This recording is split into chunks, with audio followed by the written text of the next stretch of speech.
बलंदी पहिल्यांदा बाजूला हो तिथनं. का थांबवलंस मारू दे ना. रोज ही थेरं बघून थोडं थोडं मरण्यापेक्षा एकदाचा कायमचं मारून टाकू दे, मला सुटेन मी. अगं याला लहानपणी खायला प्यायला लिहायला शिकवले मी, तेच हात आज माझा जीव घ्यायला उठताय. काय कोणाचं वाईट केलंय म्हणून हे फळ मला. जरा शांत हो. कसा शांत राहू सांग ना, कसा शांत राहू.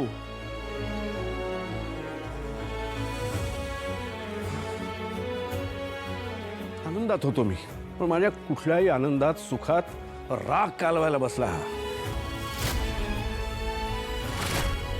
अरे काल रात्री उशिरा आला होता, दमून आला तर म्हणून इथे झोपला ना. असं कुठलं कष्टाचं काम करतो दमून यायला. दारू पिऊन आला होता, स्वतःच्या खोलीत जायची शुद्ध नव्हती म्हणून इथे लोळत पडला होता. नाही, मीच तू म्हटलं त्याची बाजू त्याला. घेऊ नकोस नेहमीप्रमाणे.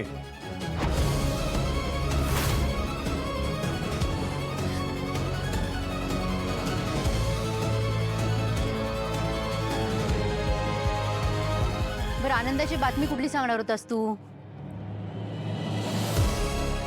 दादा? आनंदाची बातमी कुठली सांगणार होतास तू?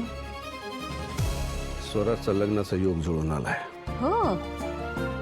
तर गुरुजींना फोन केला होता मी. हं.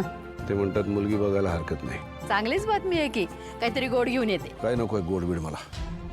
शांतता हवी आहे डोक्याला. देऊ शकतोस का विचार त्याला. अरे पुन्हा काय तेच तेच. काय पण देवाची करणी असते बघ. एका हाताने देतो, दुसऱ्या हाताने काढून घेतो. एका बाजूने आनंद देतो, सुख देतो, स्वराज विराजसारखी कर्तृत्ववान गुणी मुलं देतो, तर दुसऱ्या बाजूने त्याच आनंदाचा विरस करायला हा करंटा दिलाय माझ्या नशिबी. मरेपर्यंत सुटका नाही माझी याच्यापासून.